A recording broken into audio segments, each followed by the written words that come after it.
'Tis a fine foggy night tonight, and I doubt if anyone has ever told you of the marvelous fogs we have in Aberdeen. Oh, God! Eugene. Bakersfield. Los Angeles. San Francisco. He wasn't giving me my props in Oaktown. Portland. Los Angeles. Los Angeles de California. San Francisco. San Francisco. You gotta find your Irvine. Irvine? Hanford. Hanford. Eugene. Seattle. Seattle. Seattle. Sacramento. Fresno. We're going to Vancouver. Modesto, California. San Diego. Gino. You know, there might be an opening for a manager in Visalia next spring. Yakima, right? Vallejo, California, the V.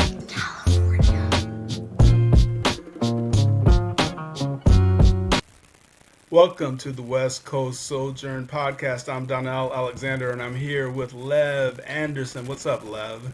What's up, y'all? We got Dan Epstein here. Dan's a crony from my LA City Beat days. He's a journalist. He wrote the baseball book, one of my favorite baseball books, Big Hair and Plastic Grass from the 70s. Do you know that book at all? Well, just you guys had talked a little bit about it, yeah. But I want to check it out. I like it's like books. 15 years old. It's an irreverent take on baseball, celebration of baseball from the 70s, and that was pretty a magical time. But you're not a big baseball guy, are you? Well, we didn't have a team up here in Portland for baseball, and I would go to, I went to a couple A's games with my grandparents because they lived in Oakland. And when I lived in San Francisco, I actually went to a bunch of the Barry Bonds era, steroid era Giants games when he was, setting records. And that was really fun. And also I just liked that ballpark. And great ballpark. Yeah, there was the Bayview Boat Club that my friend was the Commodore at, and you could get $2 pints, and you could smoke a joint. It's like right by the ballpark. It's like right on the other side of McCovey Cove. There was this boat club, and it was all these longshoremen in San Francisco that were members. And the only way I got in was that my buddy was the bar manager, and you had to own a boat to be a member. He did, my friend, but you could go in and $2 pints, $6 bottles of wine, free food. You could smoke a joint out back and then go watch the baseball game.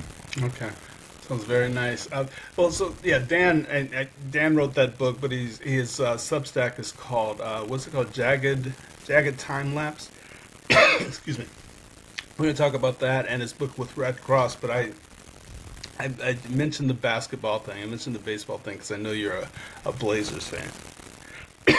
Yeah, excuse my coughing. We have it's a smoker's cough. I had this. It was like a dream. I had this idea. I woke up with an idea in my head that LeBron and Luka were fighting because Luka was MAGA.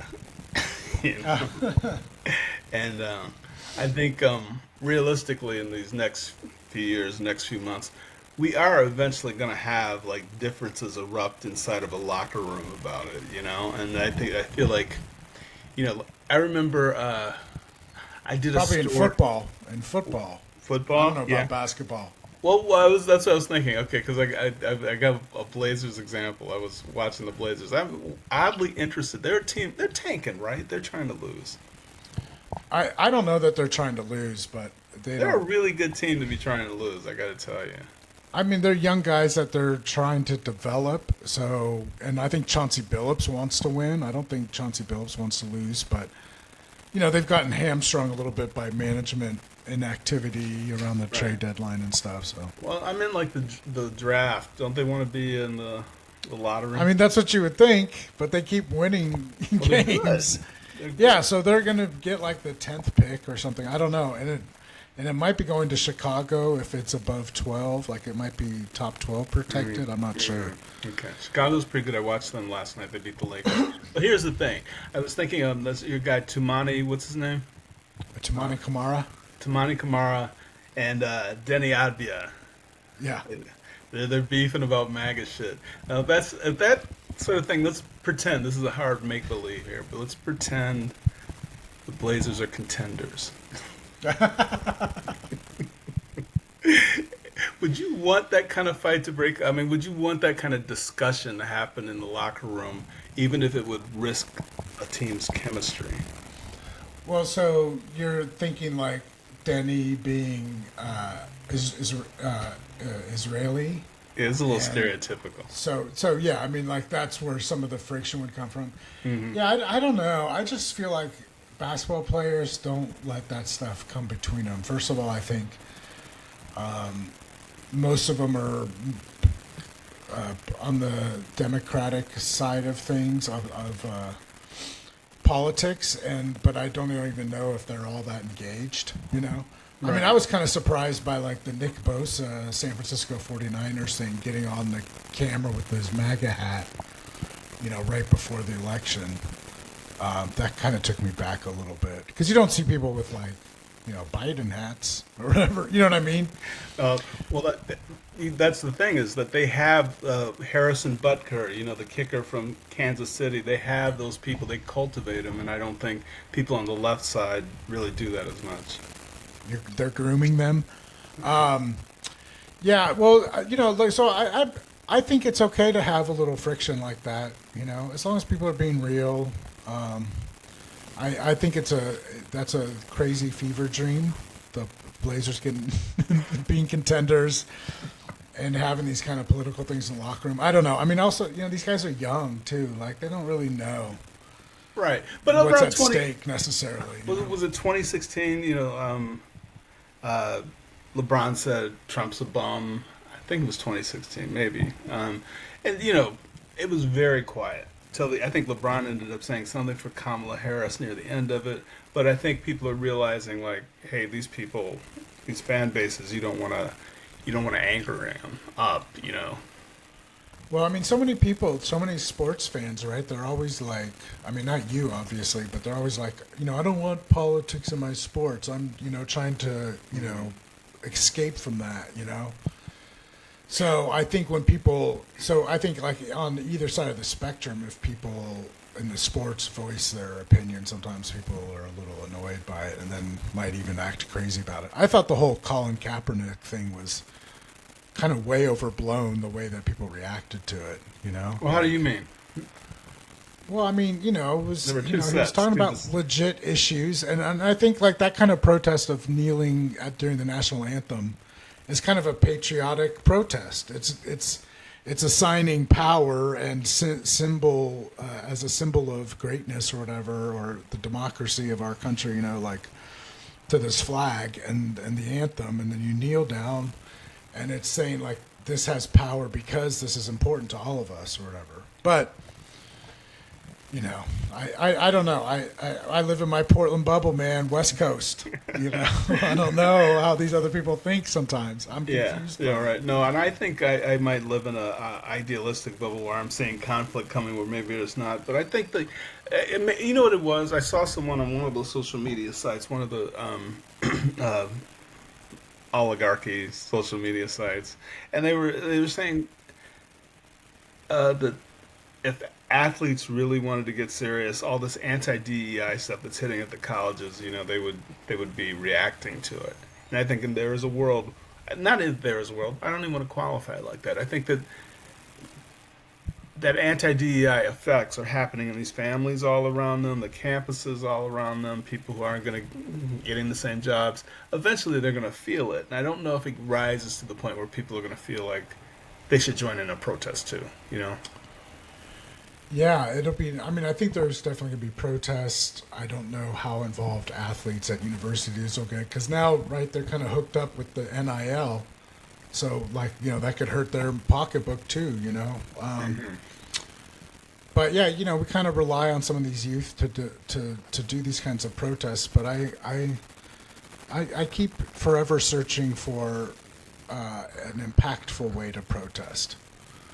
You know, other than getting out in the streets or being disruptive in other ways. Like, you know, these people are so far removed from the situation, really, that it's hard to influence them, I think. Okay. So, listen, I want to get back to Dan, our guest here. He mentioned Red. We talked a lot about Red Cross, and I had this flashback. I feel like they played Dante's on Burnside. Would that be They too might small have, for yeah. them? No, I don't think so. Huh. No, they Yeah. might have done it. Yeah. Did they have an especially large Portland following? Well, people here dig them. You know, they're a respected kind of cult band, and people in Portland love their music and their cult shit. So, people appreciate them. I know a couple of people that are big fans of theirs. That's just how Portland is. It's right up their alley, you know. Yeah, no, I remember from college radio, but it never really tickled my fancy. I'm always fascinated, though, by these bands who hang on and they have that following. It's such a niche sound, you know, and why they take hold in places like Portland. It's interesting. Yeah. I don't know, but I feel like they're also a band that, you know, they change, and they're, you know, pretty good musicians, so they, you know, I don't know. It's hard. It's a challenge for bands to stick around for that long, I think, because, you know, I'm pretty intimate with one band in a similar vein with Fishbone. You know. Yeah. I thought the conversations between you guys about Fishbone and the parallels are interesting because, keeping a band alive. When it's your brother, it's a different thing. I shouldn't spoil it. We should go directly to Dan and let him talk about his stuff. All right. Yes. Let's go. Let's do it. It's good. Like I watch the NBA so many different ways. Sometimes I just listen because I don't like the announcers. I'll listen to this one guy who has a podcast do his sort of half-hearted play-by-play, but it's mostly analysis and him interacting. But it's funny, interacts with the audience, and it's like I prefer this to, you know, the guy on, what is it, ESPN. You know, that makes a lot of sense actually. Yeah, but so they say people aren't watching, but they are. Anyway, we can jump on in this. Let's see. I have Dan. Where are you at right now? I'm in the scenic hamlet of Kerhonkson, New York, which is in the Hudson Valley, and I don't know if you know the Hudson Valley at all, but it's about where I'm at is about a 2-hour bus ride north from New York City. Nice. So, but you're from Michigan originally? Yeah, well, I'm from New York City originally, but I grew up in Ann Arbor, Michigan, L.A., and Chicago. So with New York at Christmas and summer vacations. So I home is a lot of different places for me. Were your parents in academia, or? Yes. Bing, bing, bing. Yeah.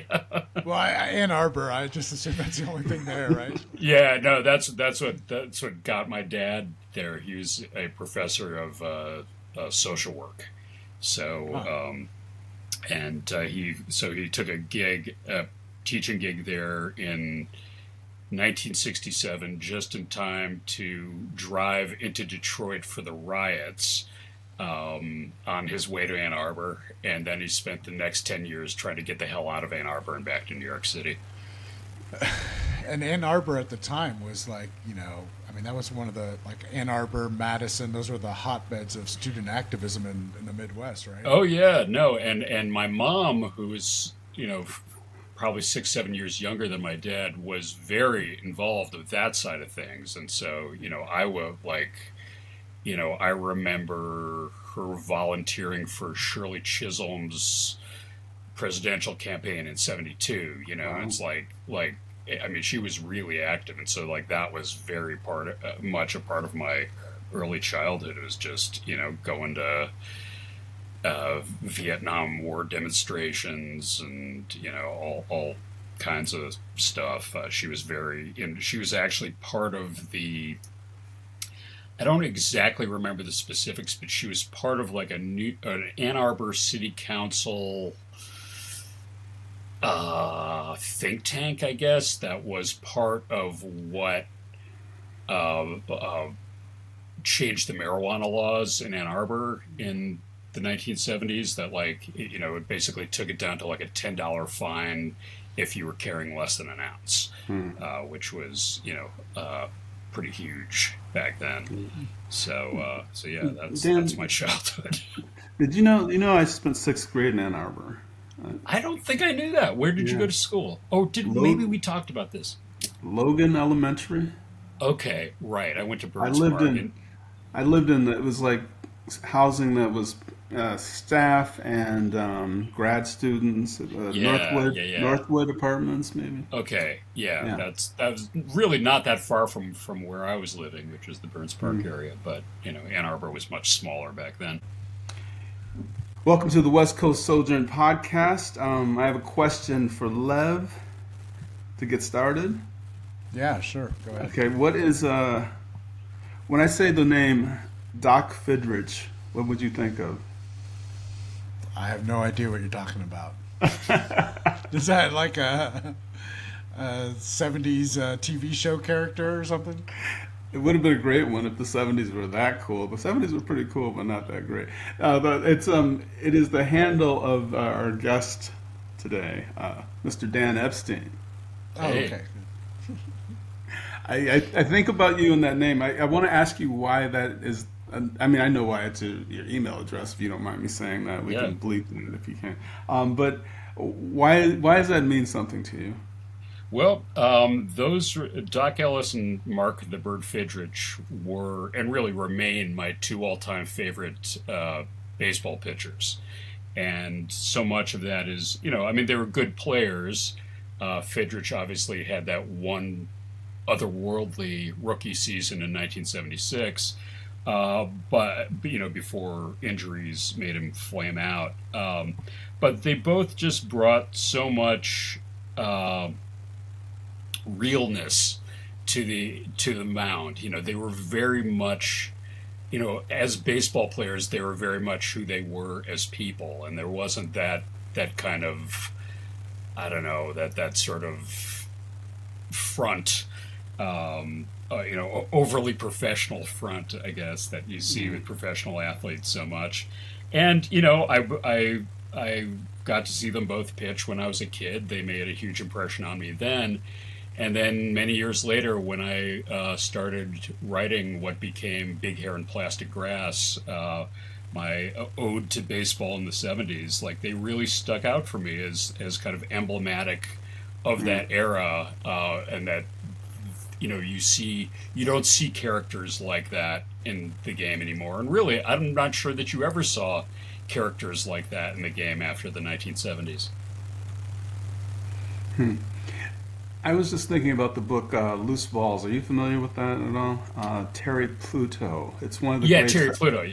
Yeah, great 70s sports books. And Loose Balls is the ABA book, right? The ABA, correct. Yeah. And I think the NBA is full of that in part because it's a more individualistic sport, period. Obviously, the league, the ABA, was a lot more freewheeling than Major League Baseball.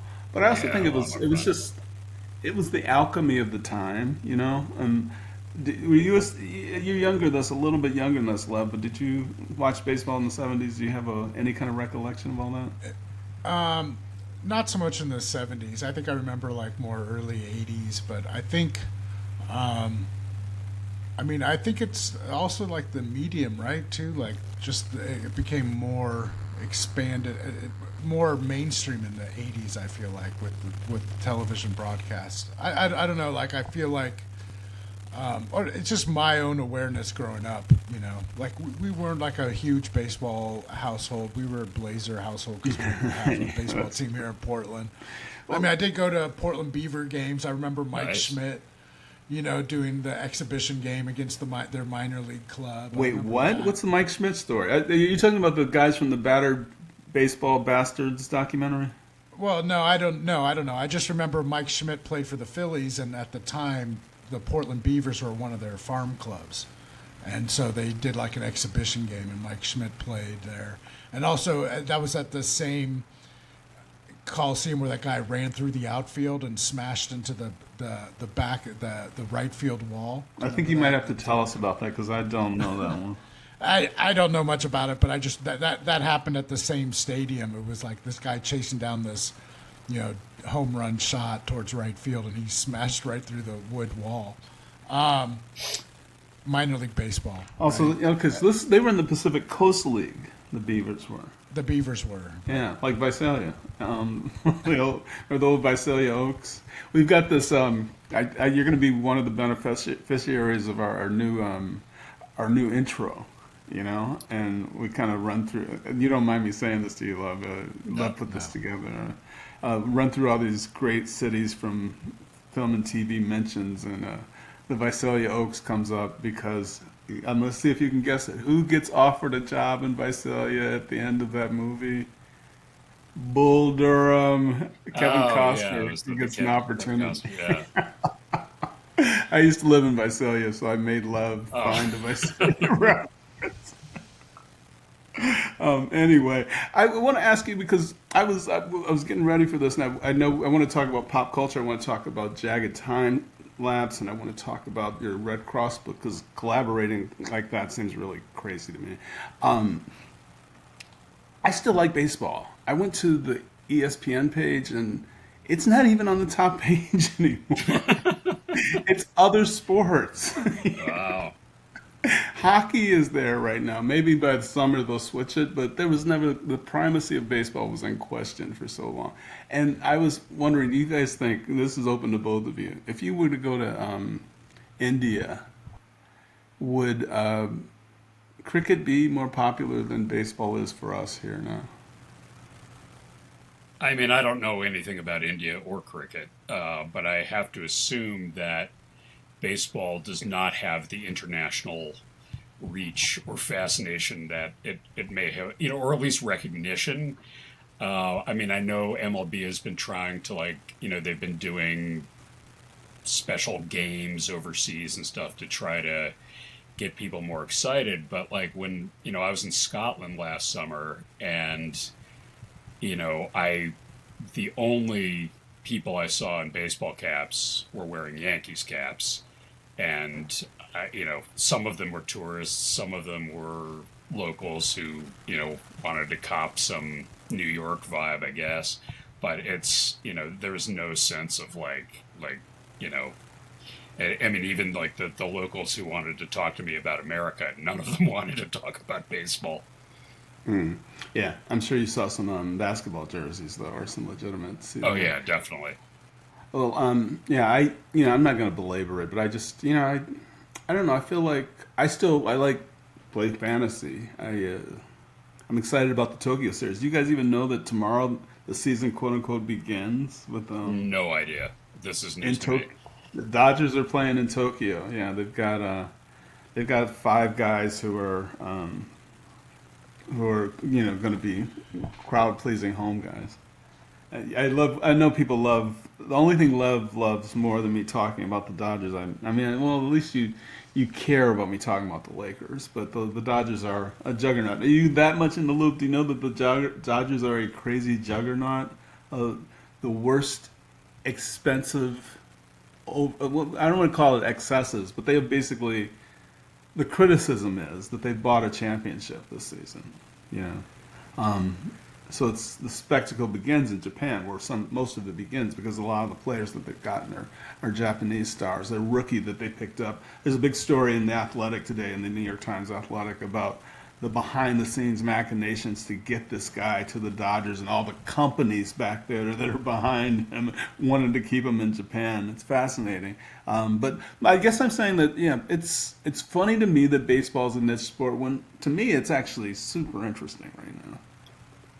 You don't. Yeah, but I mean, I kind of feel like it's its own damn fault. I feel like What do you MLB. mean? You know, I feel like MLB has, you know, over the last 10, 20 years even, like so much effort has been put into quote unquote growing the sport in ways that make it not grow and not interesting, and you know, and they're constantly monkeying with the rules, and they're, you know, meanwhile the ticket prices are more and more ridiculous. You know, it just seems like it's, I mean, setting aside all the reasons I checked out 6-7 years ago, I mean, it's just like I don't see that it's been successfully reaching more people. Oh, the cable deals too, like where it's making it impossible for like local fans to watch their own games. I mean, what kind of bullshit marketing scheme is that? Can you explain that? Love, do you know what that is? Well, I mean, it is with like most sports, is like Spectrum in LA, right? They get the Dodger games, is that right? Or they have the league. Yeah, I was gonna say, could you explain it for people who don't follow that so closely? Right. Well, these local markets, so it's these regional sports networks that get the rights to broadcast the game, and they're not available outside of their subscriber base. And a lot of times they're not on like YouTube TV or Fubo or whatever, so they're kind of impossible to watch without paying a lot of money. So yeah, I mean that's an issue. It's funny with the Trailblazers up here in Oregon, they've had tons of problems, and then they finally have gone to this model where you can pay $120 and watch all the games on like streaming device for the season, because they had to step outside of that model. Yeah, I mean, I think about, going back to the 70s, I mean, Ted Turner was kind of a visionary where he, decided that, at a time when owners were really afraid to let their teams be on TV more than once a week, he decided that, like, not only were the Braves going to be on TV every time they played, but, it was sort of like a way for him to, boost his new, what became TBS. I think it was WTCG originally. So it helped him boost his network, and then the network helped boost the team. And all of a sudden, by the 80s, like, you had people, from all across the country becoming Braves fans and flying to Atlanta to, see a weekend full of games or whatever. And that obviously we're in different times now, but it just seems to me like you make the game available to people and they will come. You've put up all these barriers to getting them involved, and there's a million other things to do right now. So why should they get involved? Yeah. I'm going to switch to something more popular. I'm not. I just realized as you were talking there, I should add in the notes when we stop talking about baseball. Right. But moving right along. Yeah, right. Who do you think is going to perform at the next season of Kennedy Center programming? Seriously, don't say Kid Rock. Kid Rock's obvious. Yeah. What do you think I mean, Nugent? Ted Nugent? Yeah, I mean, Nugent. Like who? I mean, is it Joe Piscopo? Like what are we talking about in terms of like entertainers that are popular with? I think you can get some country stars. I think it'd be a very country heavy thing. Program. And you can find some washed up black people. There's always washed up black people ready to time out. Right. So that's. I mean, Trump. It's funny though. Trump doesn't strike. He's not a country person at all. I don't think. I think he likes his Rolling Stones, his rock and roll. But they're not coming. Right. Right. No, Village people. You can't put them in Kennedy Center. I got do deserve a medal. Who's a Trumper? Yeah, you can get Kanye. Well, maybe Kanye. Right. Kanye's toxic now. I don't even think you can put him on. But Cassandra Wilson, the jazz singer, the incredible jazz singer, I had to put her stuff on a shelf because she's a Trumper. I had no idea. That's really depressing. Yeah. And I mean, if she got off, I didn't follow it. But I feel like if you get off the Trump train, you have to do double time to publicize that shit. Right. Listen, that's our pop culture transition. Because I want to talk about your Substack. And what's the title? What's the reference? I didn't get to look it up. Yeah, Jagged Time Lapse was, I think it was a B-side by a 1960s British band called John's Children, who were mostly famous for being more destructive on stage than The Who. And Jagged Time Lapse isn't really even like one of their better songs, not one of my favorites, but I just love I loved what that title represents to me, which is this sudden, like, like this sense of non-linearity in time. And I feel like music does that. It has this amazing power to not only transport you to when said song or album was made, but also back to when you first experienced it, or some intense memory you have around it or association with it. And so you have these like various moments in time happening, replaying simultaneously in your brain while you're listening. And I think that's something that I don't think any other art form really reproduces. And since my Substack, Jagged Time Lapse, like from the beginning, I knew that I wanted it to be about music, even though I've written a lot about baseball and film and other things over the years. Like, music, I feel, is like the thing that has really saved my life repeatedly over the years. And so I wanted to kind of pay tribute to it by talking about it in this sense. And so that's everything from whether I'm writing about a record that I bought when I was 13 and the circumstances around that, to records that I'm, getting into now, or flashing back on interviews I did with various musicians over the years and what that experience was like, as well as, kind of rolling out the transcript of the interview, which in most cases these interviews have never been published in full before.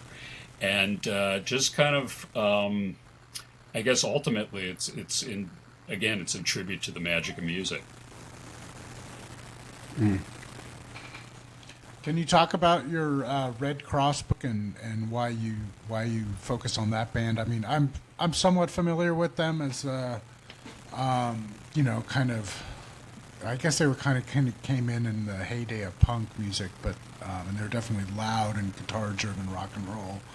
But they seem to have kind of morphed over the years in ways that I don't know that other bands are capable of maturing in a way. But yeah, could you talk about them as a band? A lot of people might not be familiar with them, and kind of how you got involved in that project. Sure. I mean, they're kind of the. I don't know if they're the ultimate cult band, but they're definitely an ultimate cult band. They have been around in one form or another since 1977, 78. They started out as a band called The Tourists.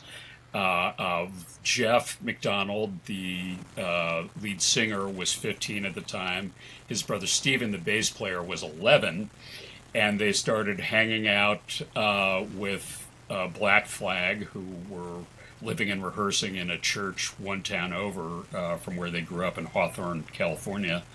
And through them, they kind of got involved with the LA punk scene, but they never kind of stood in one place for too long. They were always kind of evolving. A lot of that evolution was dependent on what kind of pop culture influences they were absorbing and digesting and putting their own spin on. And so, by the mid 80s, by the early 80s, they're kind of playing with like various LA goth bands, even though they're not really goth. By the mid 80s, they're rubbing shoulders and kind of influencing a lot of the LA hair metal scene, even though they were not hair metal, but they had long hair and they liked to rock, but they were not metal. They kind of got folded into, like, during the early stages of what became the big alternative rock feeding frenzy. They got signed to Atlantic Records, but they were kind of a little too early to get, popular. And they also kind of, there's a lot of people from the power pop scene who kind of claim them because their songs are very melodic and poppy. And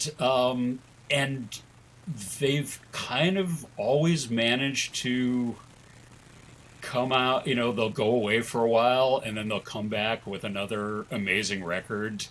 And they did that last year they released their first double album. This is a band that has been together for over 45 years, has released the first double album, and it may be the best thing they've ever done. It's kind of amazing.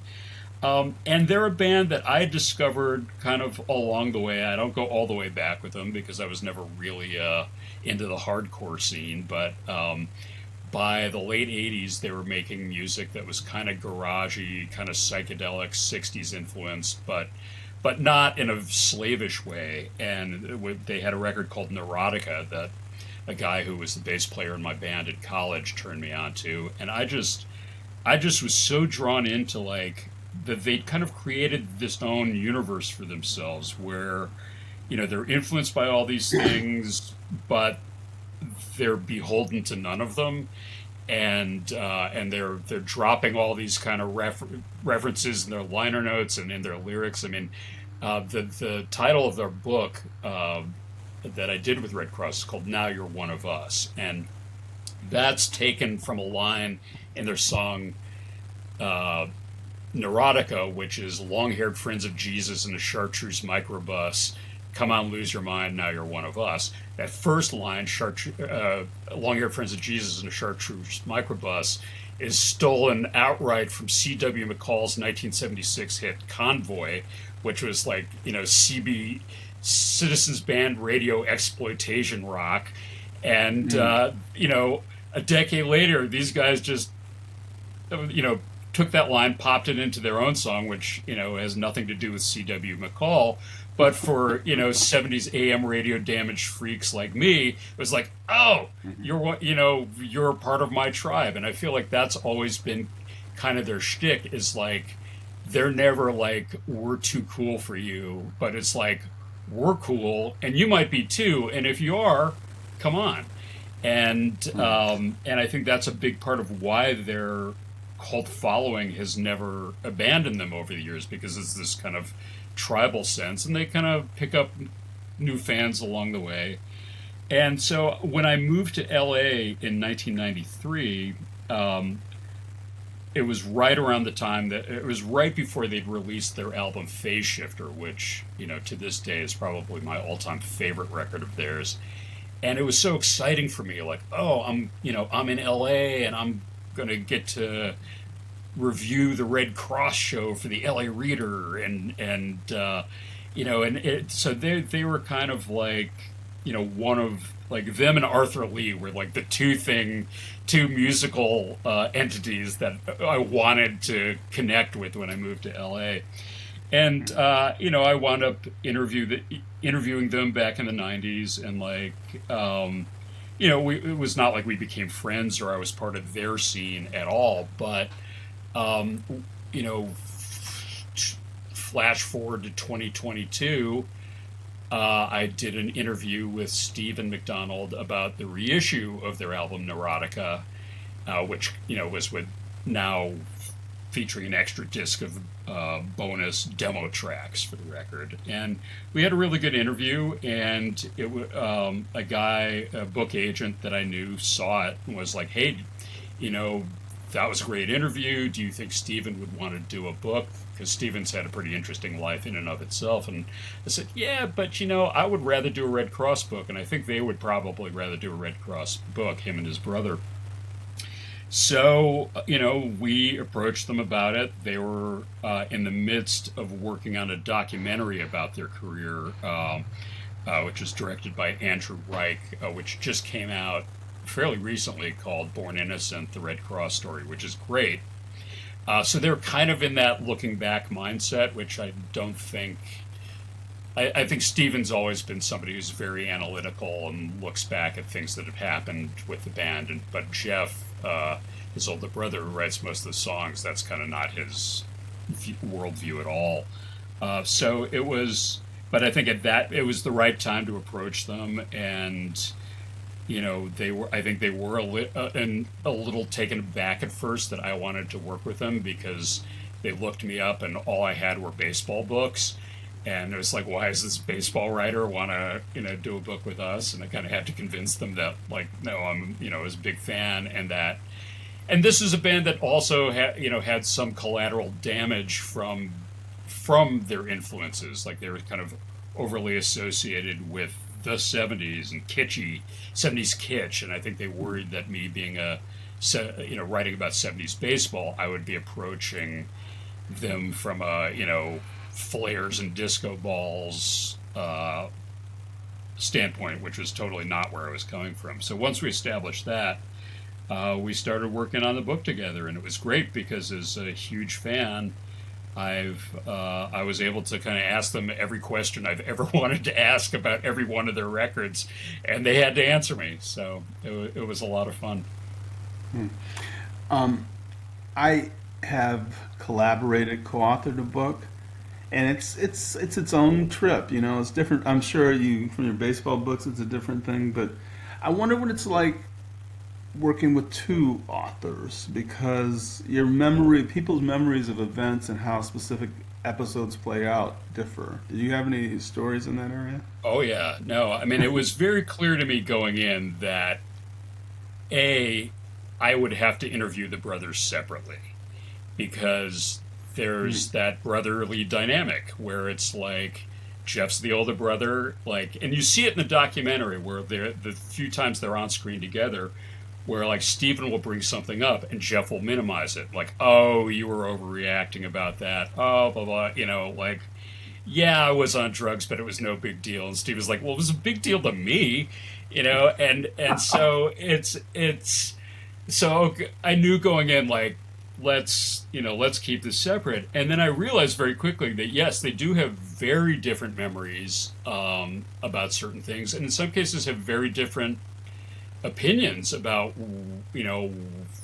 anything from which songs are good to why this happened to the band, why it didn't, and in some cases, like, it was, they do remember things the same way, and that could be very funny too, because one of them might have a story or be able to expand on a story. I mean, like, for instance, these guys, one of the things I find so fascinating about them is, like, they never really broke through to the mainstream, and part of that is just luck and the vagaries of pop culture, and part of it's all because they always found ways to shoot themselves in the foot.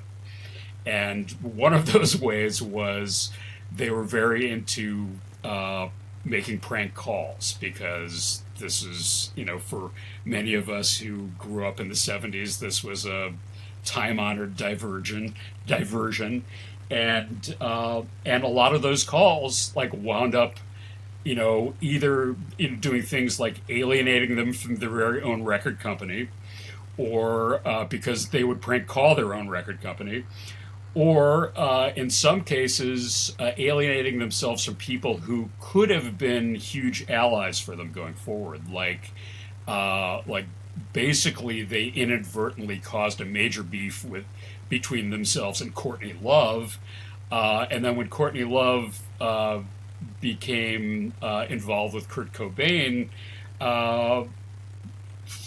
interestingly enough, Red Cross were like the one band out of that whole alternative scene that Kurt Cobain didn't wave his magic wand over and mention to the press and give big ups to and bring out on tour, because Courtney said to Kurt, they made fun of me when I was fat. So, so we get things like this. So there are a lot of stories, of all these things to kind of pull out of them.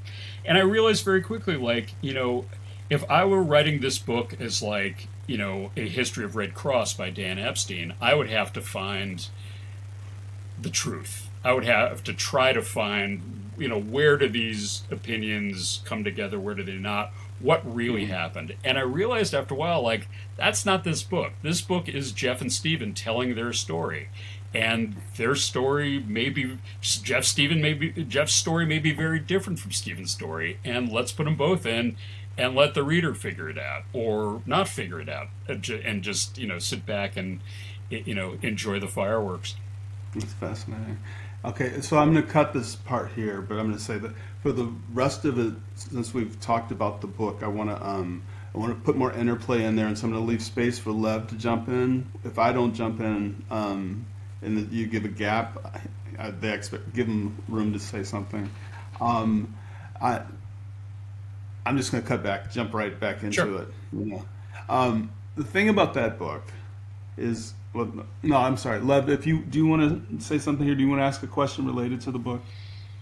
Or you can. Well, I want to read the book. I think Danil's question was interesting. I don't know if you know, Dan, but I co-directed a documentary film about the band Fishbone. Which I've seen, which was great actually. I didn't know that was you.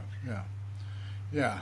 It was, and it was kind of similar in a way, kind of a cult band that never really kind of broke through. And a lot of times it was just kind of this self-sabotage thing. I mean, I don't know the Red Cross story as well. And that, you would have these sort of conflicting memories or things, especially between the singer and the bass player in the film, right. Angelo and Norwood, because at the time we were filming, they were the only two original members still standing. And they had kind of different views of their legacy and everything. And negotiating all that, I found it really difficult at times to get out of the genre of rockumentaries because you only have 90 minutes to kind of tell this story. You want it to have this sort of narrative arc to kind of keep the audience moving along with it. And so that was a real challenge, and I felt like I didn't get to... we left out so many good stories. Yeah. So many funny stories or instances or connections that the band had with these different scenes, but we just couldn't get into it, we just, especially because we were trying to do it more for a general audience and not like just for Fishbone fan base. Mm-hmm. But are there any stories that really stood out to you, like funny stories from the band? Because I mean, rock music is rife with it, but I just wonder if there's something you can share with us, or maybe how they had a conflicting memory. Yeah, well, this is not so conflicting memory one, but really like one of my favorite stories from the book, and it goes back to pranking the record company. They hated Poison, the band. They just were like, because they had gone through high school like wearing New York Dolls t-shirts and getting beat up for it. And then, like, come, 1984, people are saying to them, like, oh, have you seen this band Poison? If you like the New York Dolls, you're going to love these guys. So they're like, okay, we'll check them out.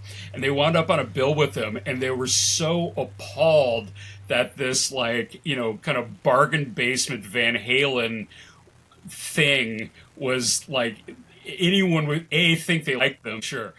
So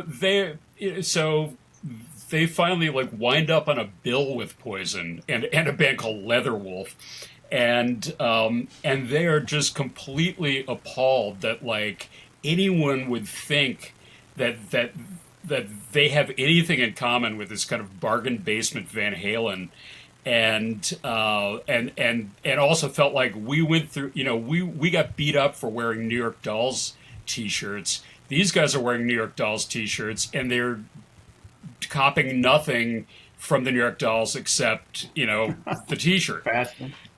So then, as luck would have it, they're on the same label as Poison, Enigma Records, when they're both kind of starting. Well, so Red Cross has released an EP of covers called Teen Babes from Monsanto on Gasatenka, which is a subsidiary of Enigma.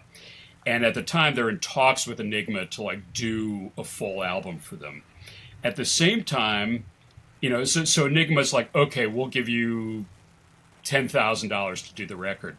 At the same time, they hear that Enigma's giving Poison $25,000 to cut their to cut their debut record for Enigma, which becomes the multi-million selling "Look What the Cat Dragged In."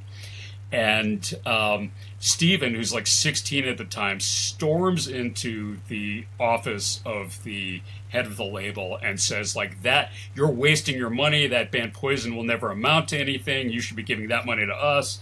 Blah blah blah. So frustrated by all this, they start. So when Look What the Cat Dragged In comes out, the other big band on Enigma at the time was Stryper, who were a Christian metal band. I remember Stryper.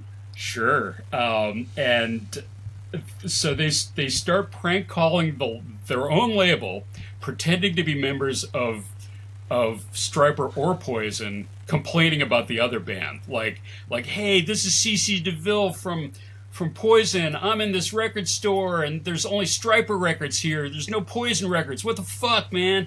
And then, like, you know, an hour later, like, hey, this is Michael Sweet from Stryper, and we're in this record store, and there's this Poison display, but there's nothing here for Stryper. Jesus hates you, and you know, and like, and then they call the voicemail of a vocal coach that all of these bands share, and pretending to be like Bret Michaels, like with a roach throat, saying, I blew out my voice doing your vocal exercises. You've ruined my career and I'm going to sue you. So the vocal coach gets very upset and brings the tape to the record label and says, you know, Bret Michaels is threatening to sue me, all this. And they listen to the tape and they're like, wait a minute, that's not Bret Michaels. That's Jeff McDonald from Red Cross. So it becomes this huge deal where, you know, their manager gets called on the carpet by the label, and the manager goes to them and is like, what did you guys do to Enigma? And they're like, oh, it wasn't us. I promise. It was a friend of ours. He stole our Rolodex and made the prank call. So it's, you know, it's just like, you think about all the bands like from that era who would have done anything to make it, you know, like that was all part of the shtick, like, you know, we'll do anything to make it.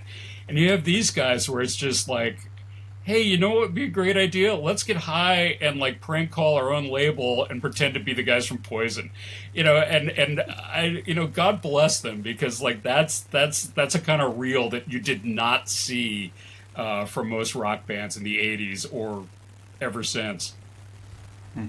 That's like some real COINTELPRO, like Black Panther disruption shit right there. Totally. You know, they like learned that from J. Edgar Hoover. Have you seen or read Acid for the Children? Is that what it's called? The Flea book? No, I have not.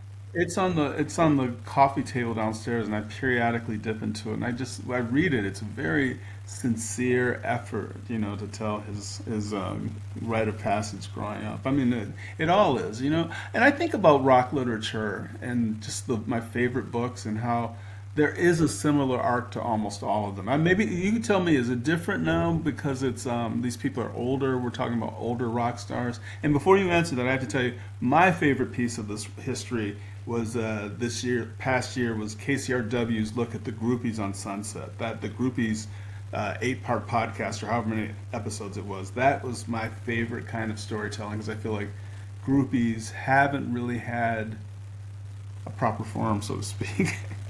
Yeah, but tell me I don't know it. I'll have to check it out. That sounds cool.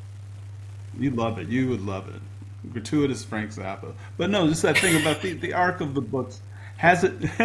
Well, you know, his women, so to speak, are in there. Yeah. But yeah. But it goes up through punk, and that's actually what's interesting. Lev, you're not a big. You were never a huge rock guy, were you? Well, I don't know what Dan's upbringing was like. I mean, his parents sound fairly radical in a way. But I probably, like most kids, I think I was heavily influenced by my parents' taste in music. And my dad was really funny because he grew up in Southern California. You know, he was definitely hip to like the early rock and roll.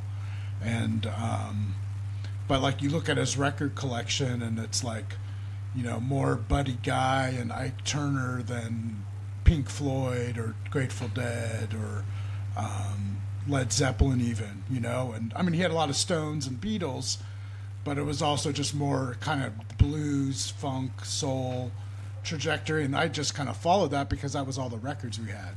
I mean, you know, in the 80s it was interesting. You could see him kind of reaching for what's new and good sounding now. So like he had Talking Heads and Green on Red and Joe Eli and Los Lobos, but then also like Run DMC and Beastie Boys, and those were the first time I was ever hearing rap music was from my dad's records.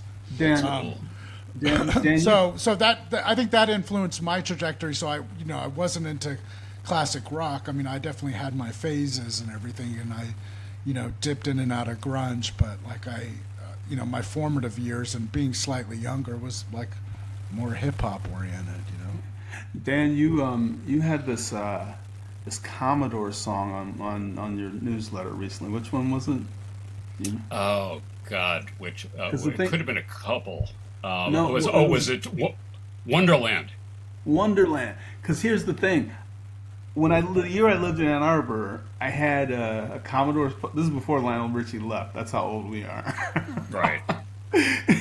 I had a Commodore's poster on my bedroom wall, and that song was the fucking jam. And I haven't thought about it since and maybe I have. Maybe I heard and I don't know it, but I saw it just in preparing for this. And when I get off, I'm excited to play that. So I want to ask you, as a middle-aged, I'm going to call you out as a middle-aged person. As a middle-aged person in 2025, like with the political circumstance being what it is, let's not pretend it's something else. What excites you? Like since this year has started, what has made you go, yeah, okay, it doesn't have to be music. It certainly doesn't have to be sports. Lev, I'd love to hear what you have to say. What's joining this podcast? That's what's excited me this year. You can do better than that. Hope and joy in my life. Honestly, what excites me, and I had to think about this a bit, but what excites me is that I see people getting pissed and pushing back. That's like, in a way that I have not seen in my nearly 59 years, I'll be 59 in the spring. So that gives me like 56 years of consciousness. I mean, the last time I saw people this angry and actually doing something about it was when my mom was, taking me to anti-Vietnam protests on the University of Michigan campus in 1972 or 73 or whatever. And so I am like, what's happening right now is horrible, but, I wrote something around the time of the election about like how, yes, this is awful that Trump won again somehow. But, even at that moment, I felt more encouraged than I did when, say, Reagan won a second term. Because when Reagan won a second term, there was this feeling on every level, like, in the media, even in, Rolling Stone, and, stuff like that, where it was just kind of like, yeah, this is how it is. This is just, we're in the 80s, and it's all about money, and we... this is how things are. So, gotta give the president a chance, blah, blah, blah. And it's like, I felt like I was in the Invasion of the Body Snatchers in late 84 when Reagan won again, where it's just like, what the hell just happened? This time, I felt like, okay, what the hell just happened? But I know damn well that there are 70 plus million people who are not going to stand for this shit. And I've seen it already. Like, there's a lot of confusion about how to push back, effectively. And I think there's still some confusion about that. But like, there's a lot of, protests kind of like come up from nothing.